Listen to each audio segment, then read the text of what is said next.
of the G20. Another important pillar of sustainable development is, of course, the environment. Indonesia suffers the effect of climate.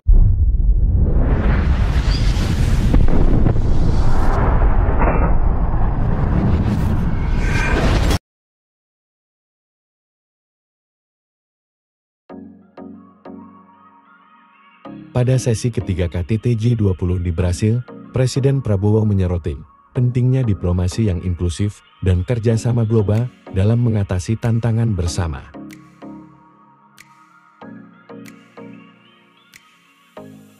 Beliau menekankan perlunya memperkuat integrasi ekonomi antar negara serta menggarisbawahi pentingnya peran G20 dalam menjaga stabilitas ekonomi global.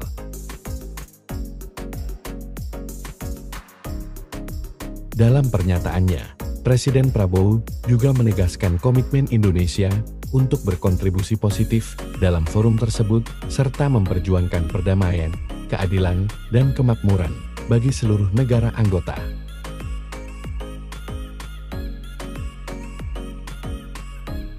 Pesan Presiden Prabowo menekankan kolaborasi lintas batas sebagai kunci untuk merespons tantangan global dengan efektif.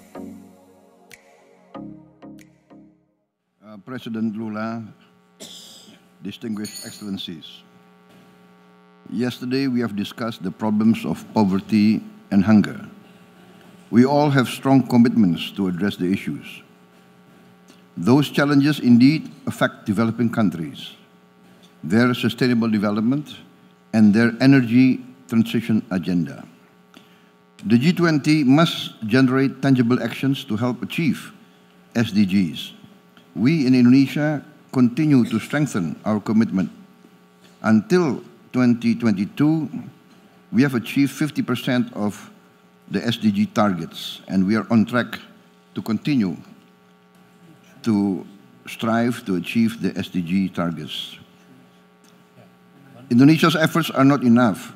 We need collective action, and we need the collective effort of the G20.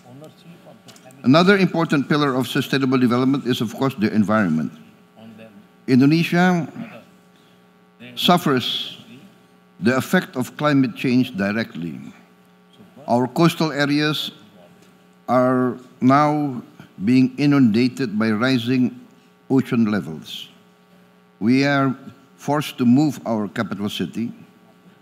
In the northern coast of Java, the ocean is rising by 5 centimeters per year. We are losing hundreds of thousands of hectares of productive land and arable land.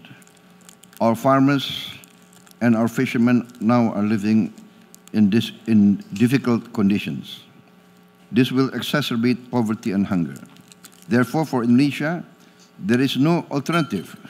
We are completely committed to take measures to reduce the temperature of the climate, to save our environment and addressing the situation. We are committed to achieve renewable and green energy. We are blessed with many resources. We have now achieved the production of diesel, of biodiesel, and now our diesel needs are addressed, 50% of it from plant-based, from palm oil. And also we are now developing technology to produce gasoline from palm oil. We also have tremendous reserves of geothermal, and we plan to retire our coal plants and all the fossil energy plants within the next 15 years. We plan to build more than 75 gigawatts of renewable power in the next 15 years. We also are situated along the equator. Therefore, we have more than plenty of sunlight to fuel solar-based energy. We have other sources of renewables, and that's why we are very optimistic that we can achieve net zero before 2050. Distinguished gentlemen, sustainability and not exploitation has to be shared globally. Indonesia, I think, has the largest tropical forests. Maybe only Brazil and some African countries have more forests than us. We have contributed for many, many years to cooling the world. We are considered the lungs of the earth.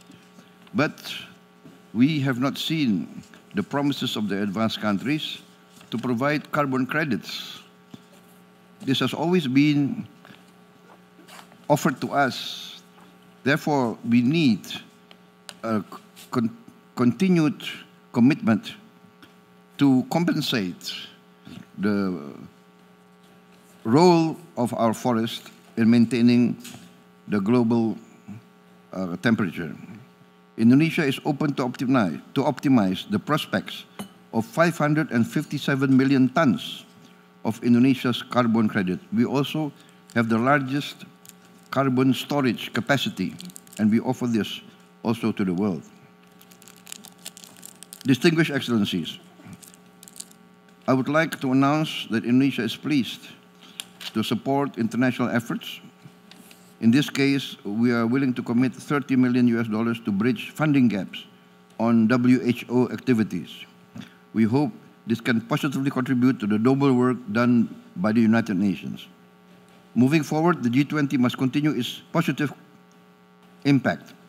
The G20's convening power must unite and bring together advanced and emerging economies, converging different views in response to the world's most urgent challenges, in the spirit of transparency, inclusivity, and consensus as important principles in our G20. Thank you very much.